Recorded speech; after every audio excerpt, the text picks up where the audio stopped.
Eu quero tchá, tchá. Já cantei barabara, já cantei lerê, já cantei o tchá, pra você fizer. Hey, what's going on, everybody? Welcome back to a show called Live with BaldyPal. How are you doing tonight?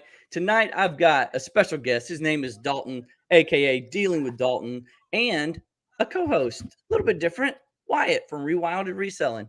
How y'all doing tonight? I'm doing fantastic. Wyatt, you're muted, bro. Wyatt, you're muted. Oh. There you go. I'm doing great now that I can speak. That's awesome, guys. Thanks so much for jumping on the show with us tonight. Wyatt filling in as co-host and dealing with Dalton. Dalton, he got me pulled into his content when I saw his reels on Instagram or TikTok or those platforms are hot for you guys. So we'll get into that later. And if you got questions for Dalton or Wyatt, throw it in the comments and we'll make sure to answer them as the show goes along. We've already got a few people checking us out tonight. It is Walton Acock. Hey, what's up, Mr. Acock? Walton. I know you are here because of Wyatt, and I appreciate you being here. My And I love your father-in-law. name, by the way. Shout out. Profit Picker. What's up, guys? Thanks so much for joining us tonight, Profit Picker. If you guys don't know, we also do this audio on any podcast platform you can think of. I upload it after the show is complete. So if you missed it here, go check it out on any podcast platform you choose. What about you, Dalton? Do you do podcasts? Do you listen to podcasts? I rarely listen to podcasts, but I do listen to podcasts. I am looking forward to doing my own podcast. If anybody that follows me on YouTube knows that I've lately been interviewing people, typically every Tuesday. I don't really have a strict schedule, but the intent behind that is to take that audio and really get a deep conversation with whatever guest I'm on. That's typically reselling related, but I'm kind of talking to whoever about anything at this point. So I'll eventually be pulling that off and then putting that onto like Spotify, Apple Music and all that stuff for the podcast listeners. But I wouldn't say I have like a specific podcast that I listen to. I sometimes throw things on, but yep. It's a good way to learn, even if it's not eBay related, money or furnishings or taking pictures or whatever your hobbies may be. There's podcasts out there for them all. Wyatt, you got any particular podcasts you enjoy listening to? Reseller related, not. I mean, anything. I've listened to a few, and I really like the one that NC Picker and Retail Arbitrage, those guys are doing, or American Arbitrage. And I mean, it's a good podcast. It's really long, like it's super long. So I'm kind of like, I want to digest something in like 20-30 minutes. That's just my personal. What is long to you?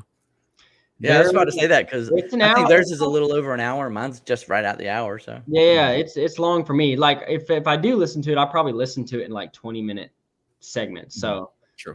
But yeah, I mean, I do listen to other ones, random stuff that has nothing.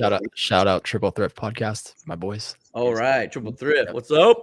I for some reason YouTube does not give me the notifications whenever things happen until like a day later, and I don't know if it's a setting or something, but we'll figure that out. Before we get into it, there's a guy in the chat here. His name is SSK Promo, my buddy Ken. Evening, everyone. I just got to show it off. I've got to show it off here on the live show. Sorry, guys, if you're listening to the audio only, but on my Instagram, you would have seen this earlier too. Mountain Man Treasures, Troy from Mountain Man Treasures, he auctioned off this really awesome looking wrestling figure, and Ken won it. And then Ken turned it into a BaldyPal picking action figure. So thank you, Ken. I do appreciate it. Let's see if the camera will focus a little bit there. There it goes. Have fun picking, guys. I love it. I look good as a muscled up wrestling figure now. You must have been working out with Dalton. Yep. Hey, That's gonna show me up though. When I put a shelf on the wall behind me, this is definitely going to go on that shelf so that everybody can see it in the background when that happens. Thanks again, Ken. I do appreciate it.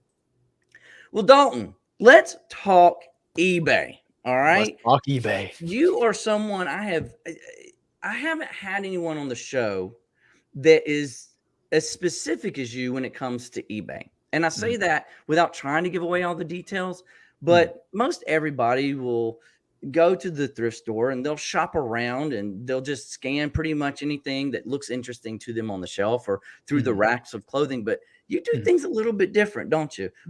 Give us the 2-minute or 30-second, whichever you choose, just a short, brief spiel about how you handle eBay for your business.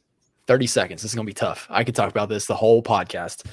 So basically I'm only selling shoes. I don't want to waste time in the electronics, the toys, whatever it is. I'm not wasting my time there. I'm going to the shoes, and I know which stores are consistent for me. I want to get at least 10 to 20 pairs every single stop. I have about 10 stops lined in my route. It's impossible for me to hit them all in a single day. So I know that if one of them goes quicker, I'm still filling my entire day. And then as for the listing aspect, since we're talking eBay, a huge time saver with listing in only one category is my listings on eBay are perfect. So I'm selling similar off my own listings, and I'm not searching other people's comps. I'm not doing any research. I know my market. I know my niche, and it completely cuts out the research aspect of things. And that's, I mean, there's a million reasons why I love selling one category, but I'm trying to keep it down. I think you did a really good job of shortening that down. Take a breath, take a sip of your water. You'll be good to go.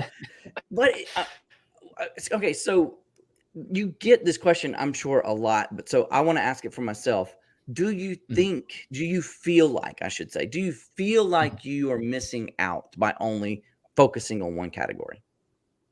Not at all. No. So there's pros and cons to both. I'm not a picker. I know a lot of resellers are pickers. I'm not a picker. I look at my reselling business as a business, and I use the analogy of restaurants. I come from a restaurant background, and you don't go to your favorite burger place and one day they're selling sushi. Okay, I got you. Because their whole business is built around selling burgers.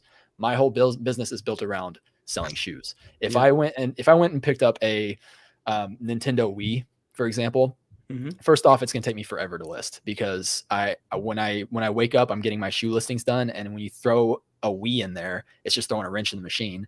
And with my storage system, like, there's nowhere for me to put it. I don't want reselling stuff all over my apartment. I have a storage unit, and it's built structured just for shoes. So if I'm throwing anything different other than shoes in there, it's kind of throwing things off. So I don't think that I'm necessarily missing out, if that answers your question. No, absolutely it does. How many stores do you visit in one day sourcing? Typically on a good day, I can hit 8. It's like 7's normal, but I'm really pushing myself to try to get to 8. And you do that how many times a week? It honestly just depends. Okay. I'm always increasing my listing goal whenever I can. I'm not like super motivated to like be the guy that's listing 100 pairs every single day or nothing. But like if last month was kind of slow, I'll bump up my listing for this month to make up for it. And like right now I'm sitting at 15 pairs a day. So if I have enough shoes ready to list for the next week, I don't need to source this week. Like example, this obviously doesn't happen very often, but last week I had the opportunity to buy out somebody's eBay store who was just getting out of the business, and I bought 200 pairs of shoes from them. So it just doesn't make sense for me to go sourcing right now. But I will say on like an average week, I'll go hit my normal sourcing route, those 8 stores, 7-8 stores once a week, and then I'll hit the flea market on the weekends. Okay. And you have a goal, right? I've heard you say 100 pairs of shoes. I even think I saw on an Instagram story, you took a picture of your, I'm going to say cart, but even though Wyatt calls it a basket. Yes, I do. Like at first I didn't know what the numbers meant, but it was like $14 and $34, and then another number and some other money, and then a higher number. It wasn't until like maybe the 6th or 7th picture, my slow butt finally figured out what you were doing. And do you have a goal as to like a minimum of a certain number per sourcing trip? Yeah. So obviously, I think that I see Flipperson say buggy. That's what came to my head too. I don't know why. I always call them buggies, but anyway, better than a basket. Yeah, I just got completely. Hey, I got a whole state behind me, and it's a lot bigger than all of our states right now. You're Texas. talking about Texas, huh? Yeah, We were talking about yeah, 100 shoes. Yeah. Okay. So I obviously set that goal. I'm not hard on myself if I don't hit it. Like it's not a big deal. Yeah. I think it's a lot more engaging for my Instagram following more than anything, because it's like you can follow me through the day and like see if I hit that goal, and as opposed to just like showing you what I got.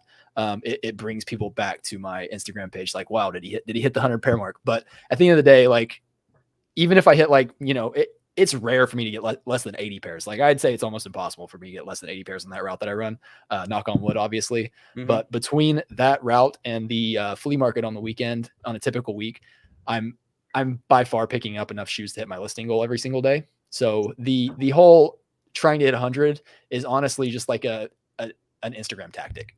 I got you. And we're going to talk about your tactics on different social media platforms, because you've got some good ones going on. So my next question, though, is whenever let's say you're having a slow sourcing day and you're not really going to hit that 100 and you can feel it, right? You're on store number 6 out of 7 and you're only at like 50 pair. Do you start picking up iffy shoes just to try to make yourself feel better? I would be lying if I said I didn't. But I got you. I try to keep that to a minimum. When I say iffy pairs, though, I hate cleaning shoes. I'm in the business to sell shoes. I'm not in the business to clean shoes. So when I go iffy, it's more. Drew just said, shout out Keds and Crocs. I'll get a little bit more lenient and I'll start picking up more Keds. I'll start picking up more Crocs. There you go. So funny. it's just more brand. Like I'll just if I like hitting my listing goal is more important than anything. So if I need to pick up those lower those shoes that are selling between like $20 to $30 plus shipping, which is a little bit lower than my average, right. I will pick those up just to make sure that I'm hitting my listing goals. And you take all of your shoes that you bought that day and you average your cost per shoe, don't you? See, I do. So I don't know how to explain this. I use I feel like I kind of hit a sore spot there. Sorry if I did. No, you didn't. Me and Drew go back and forth on this all the time. But I don't know. I don't think that the average costing is a necessarily a sourcing strategy. Like I'm not going out and saying I want to get all these shoes under $10 per pair, because if I go to these 8 stores, and obviously this never happens, but if I'm seeing a bunch of like amazing shoes that are selling between $60 to $100 each, but the thrift store is charging $20, $25, I'm picking up every single one of those shoes. My average buy cost is going to be $20, $25. But I'm not going to turn them down just because they are hurting my average buy cost. I do use an average buy cost for my like accounting. Like I have a spreadsheet that I just enter in how many units I'm purchasing per month and how much I'm spending on those units per month. And then I'm taking that average cost per unit and using that as my cost of goods sold for the month. Right. That's good. That's good. I guess on your spreadsheet, then you do more of an average in that regards per month, as opposed to these boots were $20, these Crocs were $10, these were $13. Okay. That works out in the end. I mean, average still works out because that's, I mean, tax wise honestly, it works for taxes anyway. Right. Yeah. I'm just going to touch on this one more time. Like, I just don't think that the average buy cost doesn't affect anything in my eyes. If there's a pair of $1, like a pair of toddler shoes for $1 that are going to sell for $15 on Poshmark, and I'll get $12 after shipping and fees, I'm 12xing my money. Obviously, I'm not putting any work into those because it's only an $11 profit, so I'm not going to be spending time cleaning those. But if it's $1, they're ready to list. I'll take that $12 sell after shipping and fees. Same situation with if I walk into a thrift store and there's a pair of shoes that they want $60 for, and I can sell it for $100 after shipping and fees, and they're going to sell like this week. It's one of those kind of shoes. I'm picking those up. I'm not letting the average buy cost affect my decision making at the thrift store. I like that a lot. I like that too. Food World says Dalton doesn't have enough facial hair for this live. You, in your picture I've got on the thumbnail, you had a lot more, but at some point in time you lost it all, didn't you? Yeah, I had to shave it off last week. I was playing Captain America for a church event, so. Okay. Well, even Cap had a beard at one point in time. I had the wrong suit. It was a early Captain America, and he was bald when he had that suit. So that is awesome. My motto with life is how you do anything is how you do everything. So no matter how little it is, you got to go all out. Yeah, that's brilliant, because I mean, I was about to say it's a church event. I don't think anybody would have realized that suit doesn't Nope. go with that beard. Zero people. But that's awesome that you paid attention to detail like that. Yeah. I'm glad you mentioned the kid shoes for $1 because that's kind of what I was getting at. That's why I asked, do you pick up iffy shoes or do you worry about your average buy cost? Because, I will buy some shoes that were $20 that'll sell for $60 to $70, but I won't just go then to the kids section and say, I better find a pair for $2 just to help me bring my buy cost down. Right. So Yeah. I don't do it by averages either. I track, honestly, I take the receipt, and when I get home, I put each item and the cost that item was directly into my spreadsheet. And then I put the spreadsheet in my drawer for taxes later if IRS ever wanted to hear about it. Philly Flipper wants to know, would Dalton sourcing one category only work for anyone regardless where they live in the country? That's a great question. You want me to hit on that first? Yeah, sure. What do you think, Dalton? Yeah, I think it does not matter where you live in the country. I think that you can pull it off. There's always a way around any obstacle that's in front of you. If you can't source shoes and you really want to source shoes and like your town's just your town's dry, drive to another, like my sourcing route's 2 hours away from my house. If I needed to, I'll drive up to Atlanta. If Atlanta was, I was talking to Drew about this on my show the other day. Like if I really wanted to sell shoes full time and Orlando was dry, Miami's dry, Tampa's dry, I can't find any thrift stores around here, but Atlanta pops off every single time I go, I'll rent a car. Tim Osborne to Thrift does this. He rents a car, drives the 6-hour trip. I'd stay there overnight or 2 nights, source 300 pairs of shoes. That's 10 listings per day for a whole month, and then drive back. And then that's how I run my business. There you go. All those shoes you picked up for the 2, 3, 4 days you were in Atlanta will run you for a month or two, right? And then you pick up the 2 pallets for 200, or what'd you say? 200 pairs of shoes or something to that nature. I mean, just tell people what you do. Things will come your way. Yeah, even if your thrift stores were dry, you definitely have other opportunities to find them. I agree. Wholeheartedly, I agree. And I do think it's getting tougher to thrift personally. Not only, I think people are finding that they can personally resell things on like Facebook Marketplace or have yard sales. But there's still people out there who aren't going to do that, who would still rather just donate it. So even though Goodwills or other thrift stores may be dry or they're raising their prices, you still got to keep the routine. Things will be out there. You just may not get as much. Times are tough for everybody at this point in time, right? Yep.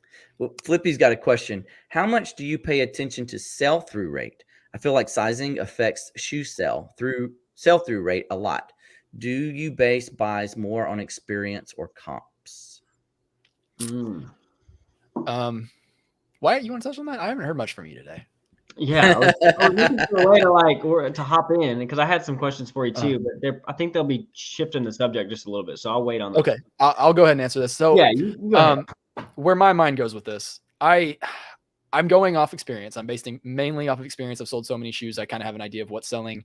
Obviously, you mentioned sizing. Sizing definitely is a big factor. Like a women's size 5 is going to take forever to sell in the same exact model as a women's size 7.5. But as you're growing your business, like when you're starting out, like I said, I don't really look up comps unless it's a brand that I don't know, a model I don't know. I'm not spending time looking up comps in the store. It's just, I've done this for long enough. I know what I'm picking up.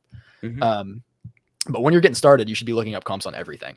And when you're starting, you should be looking for those like 30, like probably 30, like honestly, 30-day sell-through rate. That's what you should be going for. As you're growing and as you're getting more sales coming in, as you're listing more, as your store's growing, that's when you start expanding into the 60-day sell-through rate, the 90-day sell-through rate, the 180-day sell-through rate, the 360-day sell-through rate. Like I know that sounds crazy, but I mean, sometimes shoes take 6 months to sell. Sometimes shoes take 7 months to sell. You don't hear that from a lot of people, but it's just the reality. Yeah. And if you want to grow your business more, like I think that's what's grown my business to the point where it's at is I started picking up those 180-day sell-through rate shoes, like the Keds. Sometimes I'll list a pair of Keds and they'll sell instantly, but sometimes they'll take 6 months. But I don't think I've ever picked up a pair of Keds before. I mean, if you're selling everything, I don't blame you. But I'm only selling shoes and it fits in my store. It works for me. But again, just to answer the question, I mean, if you're getting started, always stick to the stuff that's selling quicker. Good deal. Yeah. Why? Anything to add? Well, I was going to ask you how. So you're only reselling, right? You don't have any other income. I mean, I have income from like social media aspects. Yeah. Do this is shifting the subject just a little bit, but do you think that model is sustainable, like by yourself? Do you ever see yourself hiring anybody? I definitely would. If I was in a different situation, I probably would hire somebody. But just the way my living situation set up, I'm living in an apartment. I have a roommate. I don't want somebody coming into my apartment, and because I mean, like, my bed's right behind me, my photo setup's right here. Like, I'm kind of compact. I don't really have room to bring on anybody. It's something I've looked into the past. But I think it's sustainable by yourself. I mean, I think that plenty of people have proved that it's sustainable by yourself. Yeah, they definitely have. Mm-hmm. And you said you have a roommate, and you're right there beside you. You said is your photography section, right? Yep. I saw the video where you picked up that big wide, crazy as wide Samsung screen, right? Yep. Have you set that up yet? Are you using it right now? So unfortunately, I mean, fortunately, depending on how you look at it, I'm gifted with the curse of being financially responsible. And what did you do? Well, I bought that monitor like a month and a half ago, maybe 2 months. Okay. And the second I got it, like I knew before it was just fate. Like, I walked in that Goodwill, and that was the monitor that I had in my mind that I wanted. This wall that you see over here, I mean, I want to put in a standing desk with that monitor, some LEDs, just to get a nice backdrop for like my videos. And I wanted an ultra wide for editing videos because the timeline, I can see the whole timeline. You can see like the timeline of the next video you're doing. Everything. They're so amazing. But like, my entire setup was very expensive, and I didn't want to just, since I got the monitor, go ahead and spend the other X amount of dollars that I did not need to spend immediately. Yeah. So I started like taking money and setting it to a side. And finally this week I ordered everything I need. It comes in tomorrow. My uplift desk is going to be here. I'm so pumped. It's going to be set up right there. Every video in the future is going to be on that side of the room. It's going to be amazing. I'm so excited. No, I think that's a wonderful way of doing it. I mean, budget. Everyone should run, whether it's their business or their personal finances, should run it with goals and budgets. And it sounds like that's what you're doing, man. Yeah. Awesome. Can't wait to see what's coming from your new setup. It'll be amazing with a timeline 3 foot long. I can't wait. Bearded PokeTuber said that he has sold every pair of Keds he's ever picked up. It's a really good bread and butter. Yeah. Okay. Maybe it makes me second guess the whole Keds thing. What would you say is a maximum amount I should spend on a pair of Keds, Dalton? See, that's another question that's kind of like person to person. Like, sometimes I'll pay, like, if the Keds are like ready to list, I'll pay $10. I'll pay $10 more. Ready to list. Yeah, ready to list. Obviously depends on the print. There's like a lot that goes into it. Like some basic like black Keds, probably not as much. But I mean, if I'm starting to get to the point. You definitely have the experience, because I'm instantly thinking black Keds or white Keds, because that's all I've ever seen. So today I sold a pair of Aztec print. I'll just pull them up. Something like Aztec print Keds, and they sold for, I want to say $35. $35 on Poshmark, and they sold for that. Like, most of the Keds are selling for like 25 to 30, but these had that wild like Aztec print on them. Jeez, I didn't even know they made Keds like that. Yeah, all right, so I'll start paying closer attention. Yeah, but I was just gonna say, I'm starting to get more to the point where if a pair of shoes is ready to list, I'll do that for $10. Like, if I'm profiting $10, I'll take some pictures and throw it up. So $10 into $10, and you'll do it. If they're ready to go, no work, no elbow grease whatsoever. Exactly. I've had the same thought process. I'll spend 20 on something that's worth 40 to 50, like you said, ready to list as is. So that's how I do the flea markets. Like, because I haven't really messed with flea markets yet, but when I think about it, I'm like, it always seems like they're paying up. But a lot of flea markets that I've seen, like Harry Tornado go to, the shoes are like basically ready to list. So it's like you're basically you're paying for that time that you're not having to spend. Oh yeah, you're paying for them to source them for you and clean them for you in most cases. Yeah, that's amazing. Good deal. Philly Flipper says new GoPro clip was in my budget for this week. He's right. Okay, I've got a magnetic that Flippy McFlipperson. Sorry, I'll get your name right, buddy. He sold me on the idea of buying a magnetic chest mount for the GoPro, and I shared that link with Philly. And I was going to ask you, Dalton, and Wyatt too. Do y'all use the elastic bra-looking chest mount for your GoPros? I do. Do you, Dalton? Or do you just hold it in your hand? If I held it in my hand, I'd just be so sidetracked. I wouldn't even record. Yeah, every time I hold it in my hand, I'm like frustrated halfway through, because I'm like, okay, every time I have to show something, I have to use one hand to show it and one hand to hold. So I just chest harness all day. And the footage is always terrible. It's like Yeah. the camera's pointing off that way and the shoes are yeah. I Check think- this out, and the camera's like going out. So You know, even though I have an affiliate link that I could share with everybody if I wanted to, the description below, I think that the magnetic chest mount is a pretty good one personally. good You idea. can Yeah, raise walk it me- here, down here, whatever it is. walk me through how that works. I've never even heard of this. It's a necklace, basically, Uh-huh. like a rope necklace with a tie Okay. strap on the back. You put Mhm. that part behind your shirt, Mhm. and then the GoPro mounts to the opposite magnet, Mhm. and then you wear it like Iron Man would, you know, like Is it- like an it- Iron Man setup. Is it as secure as the chest, like the strappy one? Like, does it move around a lot? And No, Does it like I pull your wear grip it. in? I wear it about right here where my logo is on my shirt, and Mhm. it stays right there. The necklace is what helps hold it in place. okay, The Yeah, rope in my around your mind, I neck. was like, I didn't know if it would like pull your shirt down, but I guess since If on it's your if the neck- necklace is loose, then Mhm. it'll just do whatever. It'll just back Mm. and forth. You lean over to get something, you know, on the bottom shelf, it'll flop around. Yeah, Thank you, Flippy. but if you use that necklace to pull it tighter, uh-huh. it holds it in place. Interesting. I might have to look into that. Yeah, well, you know, I'll push you to Flippy McFlipperson. Hey, Flippy, if you've got a affiliate link to that harness mount, go ahead and put it in the comments. We'll get people over there through your affiliate link today. Since he's the guy that basically told me about it, I'll push it to Share him. the love a little bit. Share Wow, the love a Flippy. little bit. Flippy just said I put it on the top of my truck going 50 miles an hour. That's did That's you get great. that? Did you I get that wasn't going mark 50, and but feel I like, I'm not going 51 because I'm at 50. No, and I'm it holds tight, man. I That's was all. afraid I was going to scratch my truck when I put it on there one time. Mm. The we drove through Callaway Gardens Fantasy and Lights. It's basically just a drive through huge light parade, Christmas light parade, and I put it on top of my wife's car and drove through the whole thing with it like that. It was brilliant. That's it was crazy. absolutely brilliant. We got a lot of people in the chat, so I think it's time that we need to play a game. And y'all help me remember, after the game, Dalton, I want to switch gears and talk about your social media role and what you're doing with that. All right. Okay. So, all right, we're gonna play a game. I do not have an intro, and it's the game with no name, is what it is. And guys, get your paper and your marker out. This is all about shoes. And what we're going to do is I've got 5 pairs of shoes. I don't know why, but I can't find the game in the share the screen options on the thing. So let's see here. All right, let's try this again. There it is. All right. So You're funny. we got 5. What's he talking about? He was like, I can run 52 miles an hour. Still hold them. That's funny. All right, guys, this game has no name, but it's all about shoes. Basically, I'm going to show off 5 pairs of shoes. I'm going to tell you about the shoe. I'm going to show you the pictures of the shoes, and you guys have to guess how much they sold for. This is no shipping included.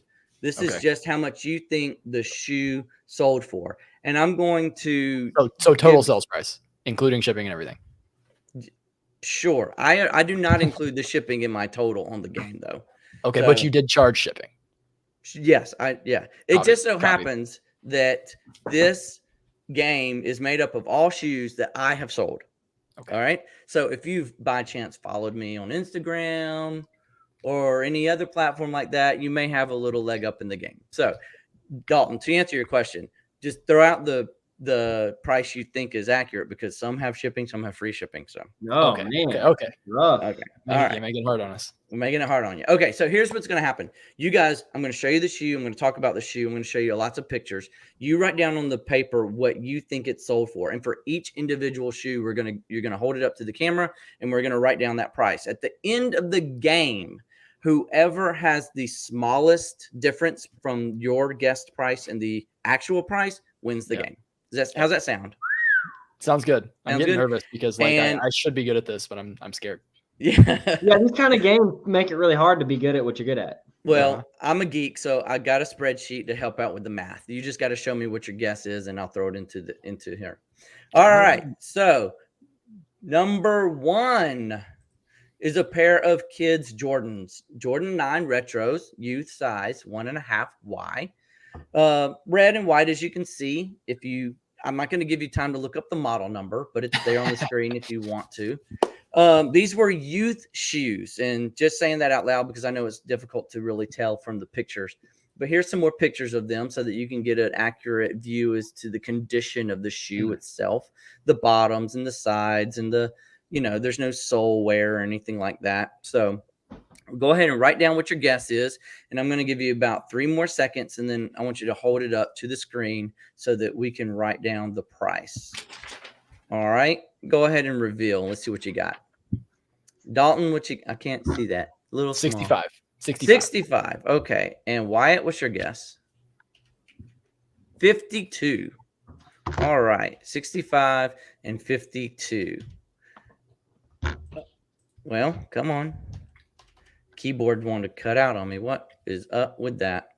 You kidding me, keyboard? All right. This is nuts. There we go. Got it going. Okay. 52. Sorry, guys. Had a little bit of technical difficulties.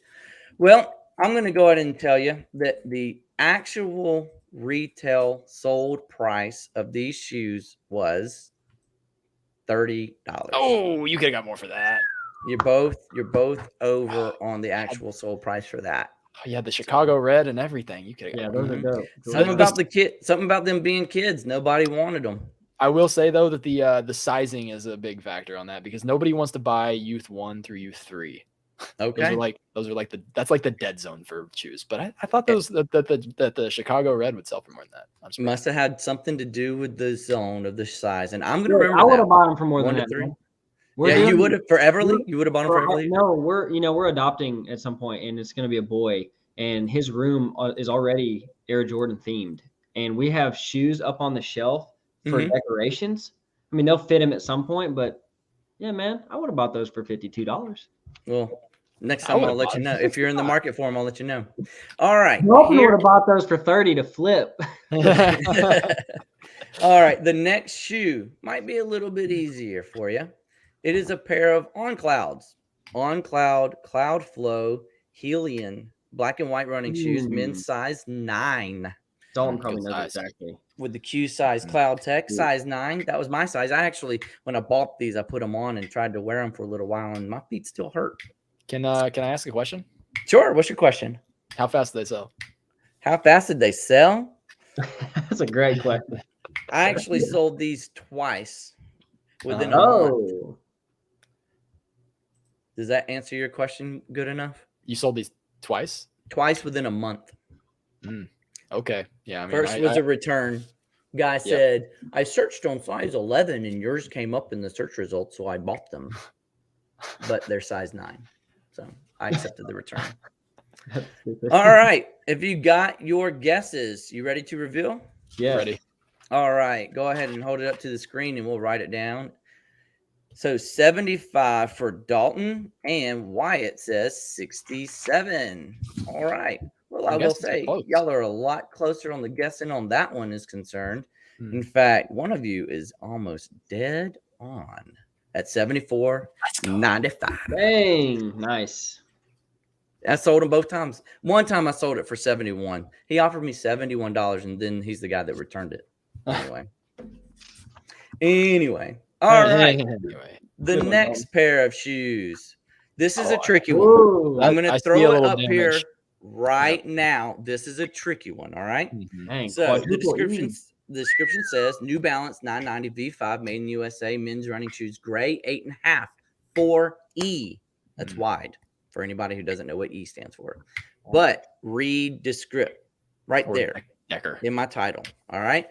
So pay attention to these pictures. I'm not going to point it out. I'll let you see it for yourself. Yep. So pay attention to the pictures. I'm going to look over here in the chat and see if there's anybody who wants to maybe give a little bit of help. Dalton Philly Flipper says, Dalton, you're copying me. You're a smart man. Old School Flip is in the house. What's up? He said 255. Tough flip. F3, what's up, Josh? He says $50. Oh, man. All right. So are y'all still thinking? I already wrote mine down. I'm not very confident in it, though. Yeah, All I'm right. not either. All right. Then go ahead and show your price. Let's reveal. All right, Wyatt, $41. And Mr. Dalton, is that 55? 55. All right, 41 and 55. And the price that they actually sold for, y'all see that damage that I was talking about? Yep. Right there on the heel. Gnarly. Right there. Picked them up anyway. I paid $10 for them. I was like, give me some money for it. All right, here we go. Send it back. The actual price it sold for is $39.95. Wyatt, you're the one who got that one. Right. Woo! Within $1.05. Pretty close. Really close. All right. Getting roasted over here. Here we go. It's a tough one. Nike Air Diamond Turf. Those are cool. Size 8. Keyword Falcons and 49ers in the title. Dude, those Because are of the cool. colorway. Model number 309434100, though. I'm not going to give you time to look them up. And here is some additional pictures. They were in really good condition, by the way. This one's right. This one's tough. I did not have to clean these at all. You know how you were talking about you pay up for some that are ready to sell? Mm-hmm. Yeah, that's what this was. Those are sweet, man. Jimmy for the win. Oh, Jimmy. I thought you said $255, Jimmy. Oh, look. Tommy said $39.99. He hit it. Oh, That was great. Good guess, Tommy. And let's see. Where did Jimmy's go? I didn't see his. Oh, heel drag for the win. Yeah. I'm ready to rock. I think I took a pretty safe guess. What about you, Wyatt? You ready to go? Yeah, I'm ready. All right. The guesses we got going on right now, we got Jimmy with 135.46, Robert with 115, Bearded Pokey Tuber with 115, Philly Flipper 110, and Retro Rewinder for 105. It's kind of like Rewilded, man. That's kind of a cool. It is. Thanks for joining, buddy. We were talking earlier on Instagram. I'm glad you showed up. Rewinder. That's almost harder to say than Retro Rewinder. All right. Now, enough goofing off. Let's get back to the game. The actual we got to show our price. prices. We got to show our prices. Gotta show our prices. Oh, show your price. Show your price. Show your price. All right. We keep guessing so close to each other. Dalton, you've got a hundo. 100. And Wyatt, you got 91. All right. I will tell you now, Dalton, you're closer. The actual price was $114.95. Yeah, that's good. That's good. Those were good pay too, man. Those were some heat. I mean, I paid up. For me, $20 is paying up. Oh, yeah. I don't usually pay $20, $25, $30 for a pair of shoes. They got to be in the $100 range or more as a part-time picker. That's how I view my pickups like that. All right. The last one. It's a ringer. It might. Ringer. If you've watched my Instagrams or even my videos, you might know the answer to this question. Here's the last one. Nike Air Jordan Retro 4s. Oh, man. In cool gray, size 8. These also were ready to list as is. But luckily, crispy. I only paid $15 for them. Ooh-wee. $15. Look at those laces. They're beautiful. Here's some more pictures for you. I suck at knowing the value of these kind of side views. There was absolutely nothing wrong with these shoes. Nothing wrong with these shoes. I'm going to take another safe guess here. Bearded PokeTuber. Hot the nail on the head this time. Hit the nail on the head this time. The chat's guessing a little higher than I did. I'm kind of okay. All right. Men's size 8. You sticking with makes a difference in prices. What's up? Are you sticking with your guess or are you changing it? Yeah, I didn't change it. Yeah, I'm going to stick with mine too. Those are way higher than what I thought too, but okay. Are you ready then? You ready to? Yeah, we're ready to go. Ready to reveal? Go ahead and reveal. Let's see what we got. Dang. You're way higher than me too. Oh, Dalton with 200. Wow. I feel like I'm way And then off. Wyatt with 145. All right, guys. That was rough. That actually narrowed you down really close to one another, but there's still a clear winner. All right. So these sold free shipping, by the way, but these sold for $249.95. Dalton knows his shoes, guys. Well, I was kind of off on some of those, not gonna lie. I'm gonna tell you right now, Dalton, your difference is $14.80. Let's go. And Wyatt, yours was $113.80. Wow, Dalton, you know your shoes, my friend. So you have clearly studied this category, right? I mean, some would say. No, what was the hardest pair of shoes in that game that you really just didn't really know? You're just taking the wildest guess. Was there I one mean, you just had no idea?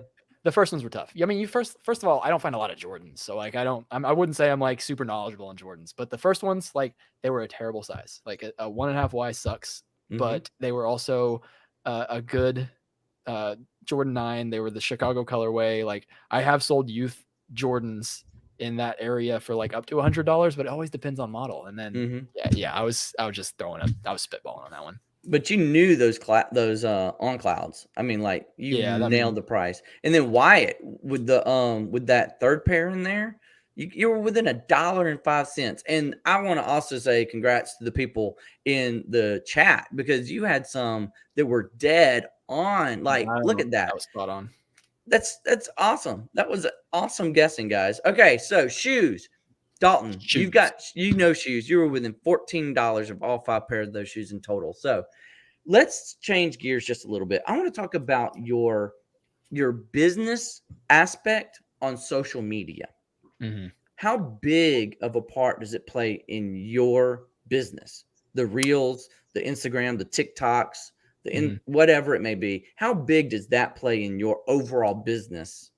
Are you asking? So, just to clarify, are you asking like as in terms of like adding to my shoe sales, or are you talking about like top line revenue of everything that I'm doing? How big of a part is it? Okay, I got you. Let's say from a business prioritization perspective, is it bottom of the totem pole, middle of the totem pole?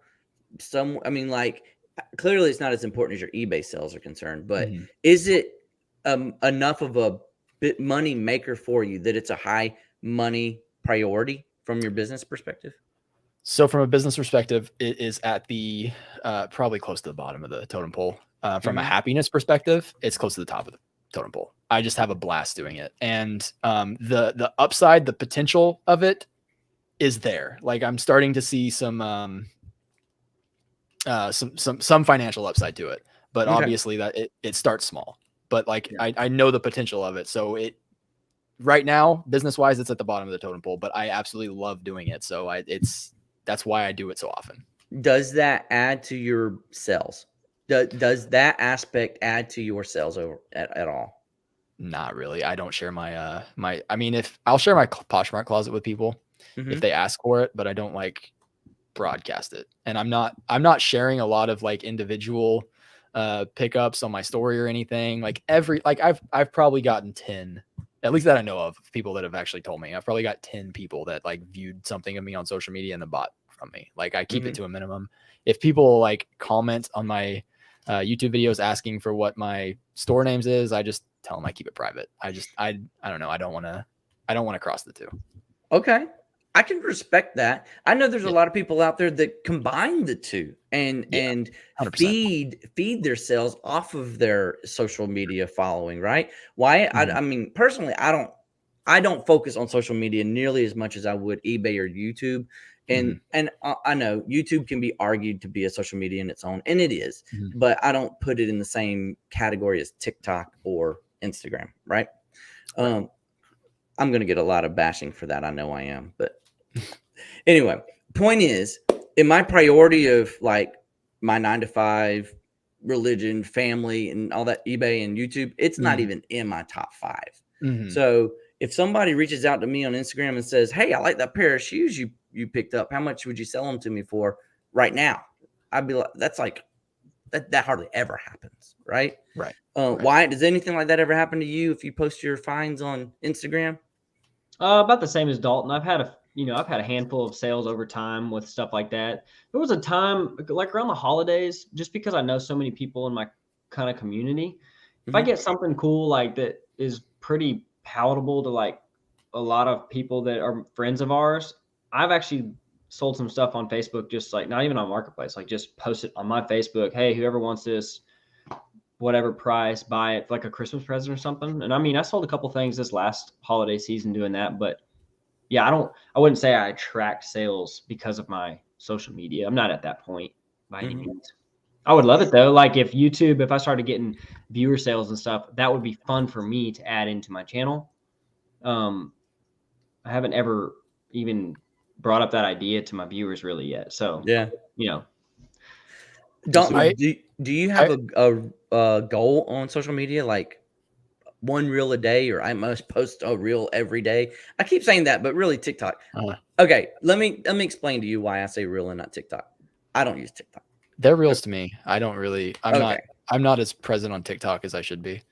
I'm still trying to figure out a good TikTok strategy, but like every single social media platform has a different strategy, and, and each one of those takes up time, and time is hard to come by. But to answer your question, I'm not strict on myself.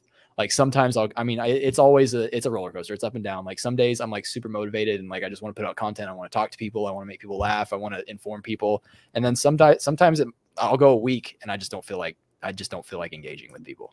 And that's just it can be overwhelming because you get a lot of, like, especially with the reels, since Instagram pushes them so hard, you get so many people that reach out to you, and because they're getting thousands and thousands of views, and it doesn't matter how many followers you have, and it can be overwhelming, but I really enjoy it. It's more positive than negative. So I do try to post a reel every single day, but I mean, if anybody follows me, they know that I'm not super consistent. I'm not super hard on myself about it. It's just something I do for fun.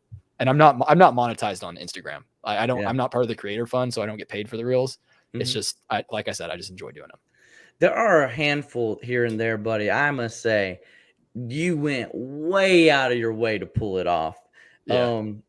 The one that comes to mind the most is when you got your buddy who had the drone and flew around you while you were doing that little booty shake dance outside the Goodwill. How long did that take to orchestrate and to edit and to get out there?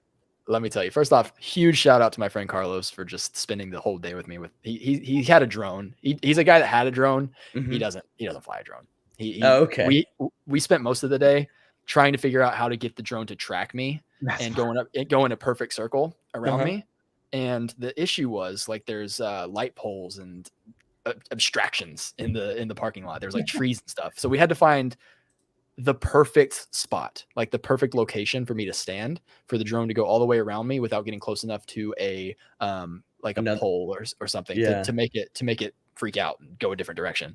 So it was half the day figuring out how to fly a drone. It was another probably hour trying to get the right takes, and then probably another 2 to 3 hours of editing that. And that was all within like a 30-second clip when it was all said and done. It was like 6 seconds. But that is, I mean, honestly, guys, anybody who's posted on YouTube knows that you throw away 75% of your footage anyway, right? Yeah. And I'm sure you did the same with that. But that was that was really catchy for the reseller world, with the whole walking out of Goodwill with your bags and stuff. Yeah. I got a lot of looks that day. I got a lot of looks that day. Because obviously I didn't buy those shoes from Goodwill. Like that was the nicest building. It's also kind of convenient. I wasn't even paying attention to the shoes.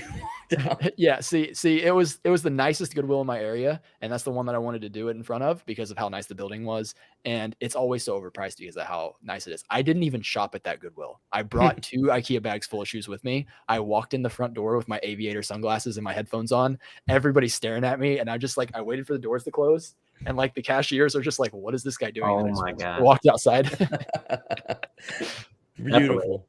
That's interesting. Let me insert something. That was interesting what you were saying about that you're not as active on TikTok. Like, you're mostly focusing on the reels. Because I've had like the opposite, where I've found a better rhythm with TikTok. And what's interesting is the reels have been more of like what you're saying. There's like a rhythm to each one of them. Because I've been making YouTube content for like a year and a half. And then I've been doing TikTok pretty steadily for a few months, but like the reels are like, it's weird. Like you'll post one thing here and like you try to do the same thing over here, and it like doesn't pick up the same amount of traction. It's like totally different. It's just weird. Yeah. There's two. I like I said, I do this because I enjoy it, and I'm like super nerdy about social media. Like there's TikTok and Instagram are 2 completely different worlds. Yeah. I firmly believe that if you're making a piece of content, you might as well post it everywhere. If you're making an Instagram reel, you might as well strip it, get the watermark logo off of there, post it on YouTube Shorts, post it on TikTok, but don't expect it to perform very well. Typically though, I do say that YouTube Shorts perform about as equally as Instagram. So if something does really good on Instagram, usually it's going to do really good on Instagram Shorts. But for TikTok, it's a younger audience. They are, for some reason, TikTok is skewed educational, and Instagram is skewed funny, make me laugh, or kind of combine the two. Yeah. So I really haven't found a footing on TikTok yet. Sometimes my I'll post hauls from Goodwill or from the flea market. Those will do really well. But the thing is, I'm not sourcing all the time. So it's hard for me to put out a bunch of those. Yeah. So I'm still trying to figure out something that I can make every single day for I'll tell TikTok you- that performs well on TikTok. I'll tell you what else goes crazy on TikTok is like controversy. Any kind of like controversy. Like, and I wasn't trying to be controversial, but I did a TikTok the other day talking about like a comment or like a message that a buyer sent me. And I just kind of was joking about it a little bit. And it was wild. Like, it was my most viewed TikTok ever. It was like over 10,000 views. And I got like 500 comments of people just like, you're an a-hole. You're stealing from poor people. And I was like, it's so weird because if I post that on Instagram, I wouldn't get those kind of comments. Like, it's just a different world. It's so funny. Yep. And it's also just how they push the it's how the algorithm works. They're just, it's confusing, but like it's more people are seeing your content on TikTok that shouldn't necessarily be seeing your content. Like, it's not, exactly. it's not like part of their world. Yeah, exactly. Yeah, like regular people. Yeah. You got that thick skin, Wyatt, though. You keep it going. Oh, no, Eventually it'll take off. If it's something where I'm like on that situation, I wasn't purposefully trying to create like an argument, but once it came, I loved it. I took one of the comments and I made another TikTok about it. And it's kind of like, listen, man, you don't know anything about me. Like, I post one TikTok and you say a hateful thing, like it's almost just laughable. So yeah, I think it's fun. I mean, it doesn't bother me. Yeah, I think it's that kind of controversy or hate, I guess, for lack of a better word, that actually drives the algorithm, right?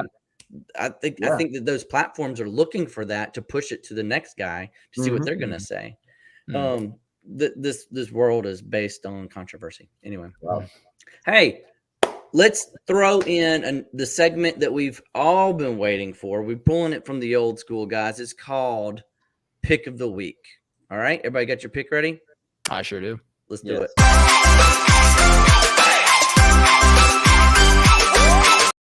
That was crazy loud. I'm sorry.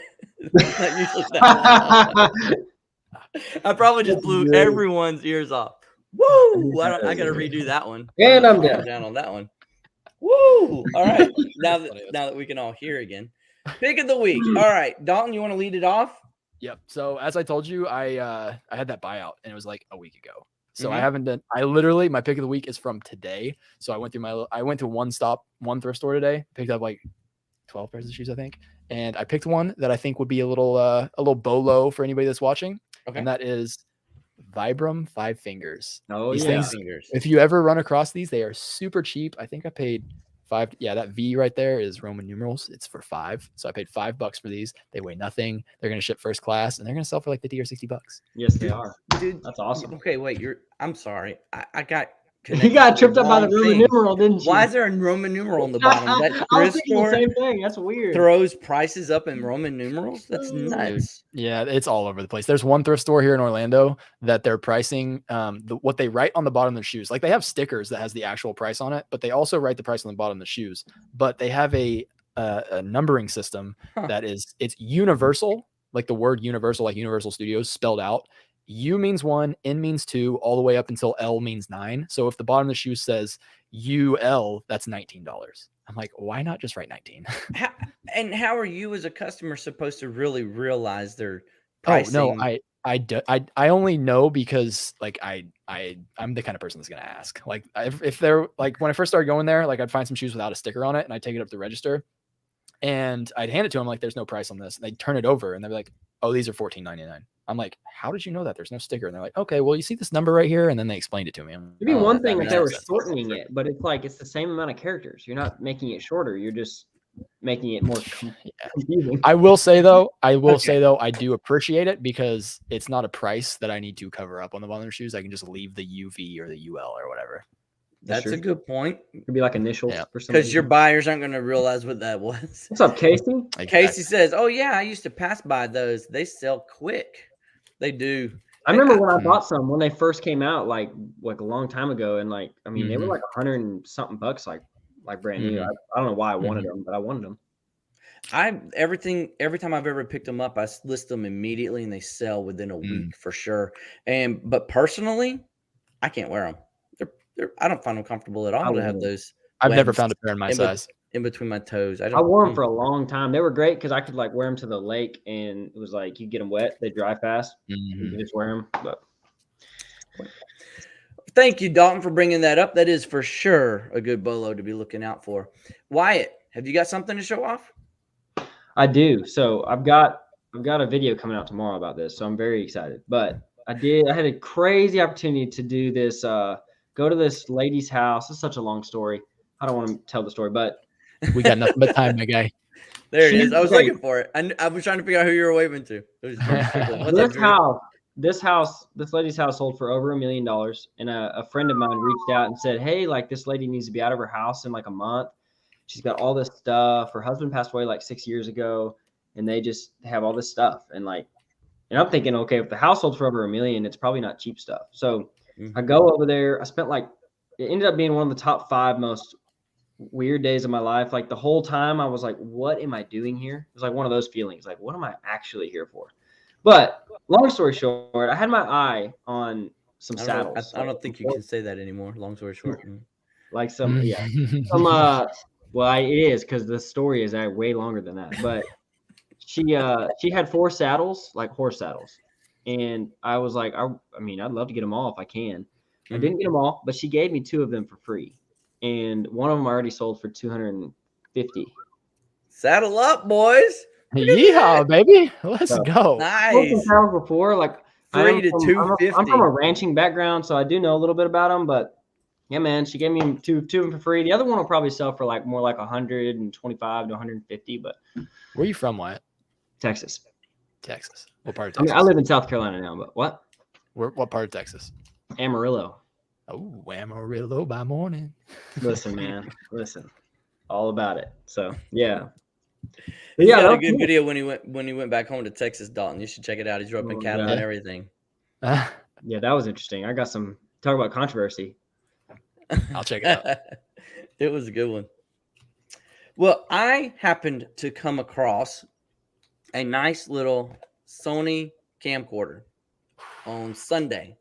And it came with a bag, and it was only $15. If you can see, well, it's backwards, isn't it? Anyway, believe me, it was $15. But this bad boy can go anywhere between 100 to 150, depending on, like accessories and stuff like that go with it. So this is my pick of the week, the Sony Handycam. Now, thing is, it does have a battery, but it didn't come with a charger, and it's not currently charged, so I can't actually say it works, right? So I thought, because of the potential profit in it, I thought it was worth going onto eBay and buying a $9 battery charger just so that I could test it out better to sell it for more. Because for parts, it's only like $45-50. But in working condition, let's say 120 to say, be safe. So that's my pick of the week. Sony Handycams. I've actually found that there's brands matter in this category. JVC, not so good. Polaroid, not so good. Are they all called Handycams? Handycam, I believe, is a Sony proprietary marketing name. Yeah, but just the camcorders, just the small camcorders in general. That's so weird to me. So here's what's crazy, Dalton. That people are buying them for so much right now in 2022. Dalton, this is crazy. I'm sure you've heard this before, but I love what you do, but I would have such a hard time going into a thrift store and just not looking at anything else besides shoes. And I love shoes. Like, you can ask Adam. Yeah. Like, if me and Adam and Flippy are doing a show together, like, I'm the shoe guy. Yeah. So I love shoes, but I would die if I walked into a thrift store and I headed to the shoes and left the thrift. Like, it would kill me. So I mean, I love what you do. It's super cool. I have another friend who, for a little season of his life, he was in between jobs. And so he's like, I'm just going to sell shoes full time. He was watching Renzi and stuff. And he did it. He lived in the Kentucky area, and he killed it, man. He was like you, he'd go source 100 pairs of shoes in a day. I was like, it sounds fun to me. I want to do it for a video, but I just don't think I could do it as my whole business model. So it just goes back to what I said earlier. I'm not a picker. I don't want to go dig for some random Sony Handycam. Yeah. I know what works, and I'm sticking to it. No, that's cool. All right. Then let's do this hypothetical. We'll close the show up with this hypothetical. Lay it on me, Dalton. If shoes were not an option for reselling for you, what is another category you would jump to? Same thing as shoes. You're only going to go with one category. What is that second category? What is that category you would jump to if shoes just weren't in the stars anymore? They dried up, whatever the case may be. I would hate this, but I do clothing. You do clothing. I would hate that too. Actually, I'm going to even go more specific. Do you guys follow Little Elm Goods on Instagram? I don't recognize the name. I'm sorry. They don't put out a lot of they don't put out a crazy amount of content or anything, but they were strictly shoe sellers. So I interacted with them a lot, and they've switched their business model. Like they were doing a whole lot better than I was in just shoes, and they switched over to denim. They only sell jeans now, and they basically said it's the same process as shoes. So I would probably give jeans a shot. Crazy. That's nuts. Yeah, but there are still a lot of jeans to choose from in the stores, just like there's a lot of shoes. Dude, I don't even look at jeans. I promise you, I don't look at jeans. I did at one point in time. Why? Harley Davidson jeans, maybe. Question. What's up? What is the one category you would go with? If you could only pick one category, what category would you go with? Okay, if I lived... Don't influence his answers, Dalton. Shoes would be probably maybe, but that's probably because I just know that there's so many shoe resellers. Like I know it's like you can do it. Again, that would be fun because I love shoes. But man, I didn't say you couldn't choose shoes. Okay, this is they only dried up for Dalton. They didn't dry up for everybody else. Listen, I saw Carolina thrifter Casey in here. He said he had a bag of golf clubs. He's talking about me because I reached out to him. I've got a question about that, Casey, in a second because I just got an offer for those golf clubs and I want to know if I should accept it. But golf clubs might be my answer. I love golf clubs, man, and they're fun to find. Like, I don't know, you can just get the craziest deals. But Casey, if you're watching, I just got an offer for $140 on these Ping Zing irons. Listen, there's an 8 iron that's missing, so it's not a complete set. They're blue dots and they're left-handed. How much you pay? So I paid $100 for a whole bag of these clubs. This is just one, just the irons. So I have a driver that'll sell for $100. I got a putter that'll sell for like $75. I know I would too. I just want to make sure that I want to have Casey's blessing because he's the golf club. He's like the golf clubs to you. He's still here. You know what I'm saying? What you think? What you think, Casey? So is that your question? Ping Zing set, broken set, no 8 iron. Ping Zing. Would you accept 140? Left-handed blue dot. Show him the picture again. Show him the picture again. Let's see. Right. Here we go. Hold on. Solo layout. Let's see. Focus. You got to put it in front of your face. So I have it listed for $165. He offered $140. Sorry, I don't know why that's not showing. That's a $15 difference. I think he just wants free shipping. I would say go for it. Facts. Yeah, man. Go for it. I think I should. Okay. But what's accept the offer so that we can hear the cha-ching before the show is over. Look, I hope it plays it because lately for some reason my phone won't play the cha-ching. You got to unmute it. They are going to California, but buyer's paying shipping, so it's all good. So personally, I'll turn this question over to myself as well and put myself in the hot seat. I would go electronics, straight up electronics, and I would have to expand the electronics I pick up today. For example, I turn my nose up to $5 and $6 DVD players, but if I was only because they'll flip for 20, right? 15 to 20. But if I was only doing electronics and that's it, I would definitely be picking up more just regular DVD players, even though 6 into 20, that type of thing, it's 8 into 20. So I would stick with electronics. It's what my brain tends to understand more than anything. And there's testing involved, but there's no cleaning involved. So, and I don't mind testing and then returning for a store credit if it didn't work. Hey, did you see the 400 disc thing I found? Okay, what? Did you see the 400 disc thing I just found yesterday? I did see that. Yep. That thing is cool. Yeah, I was like, Drew Profit Monsters would tell you to test every single one of those slots. I've seen him talk about how many he's had returned because one slot didn't work or some crap like that. That makes me nervous. Mr. Profit Monsters isn't really selling electronics anymore. A little spoiler alert, but are you not afraid of the high return rate on electronics? I don't have a high return rate on my electronics. He really does know what he's doing, man. I make sure that they work. Okay. Yeah, and if they are only from I have people tell me the same thing. Why would you only sell shoes if they have such a high return rate? I'm like, I don't have a high return rate. Yeah, So shoes you're don't have a probably high right. return I'm rate. just playing devil's advocate. No, absolutely, and you should, because well, honestly, I wouldn't think shoes would have that high of a return rate. No. People know But what then size they wear. again, I was gonna say it has to do with the different sizing charts for different brands, right? Mhm. Yeah. But with the electronics, it works or it doesn't work, right? Mhm. If I can't fully test the device, I don't even buy it. Mm. But if I was only doing electronics, I would make sure I would have the equipment necessary to test more electronics like radio Mhm. receivers or tape Mhm. decks or Mhm. theater systems, that type of thing. So I Right. would definitely be expanding my testing for the different stuff. But to your Absolutely. point, I don't have a high return rate for electronics, so I don't fear That's that. fair. That's fair. I would Well, die. gentlemen, let's wrap this evening up. I Let's do really it. do appreciate you jumping in and co-hosting with us, Wyatt and Dalton. Thanks for being a guest on the show. I've had a blast talking with you, learning your eBay strategies on shoes and only shoes. But I really appreciate you having me.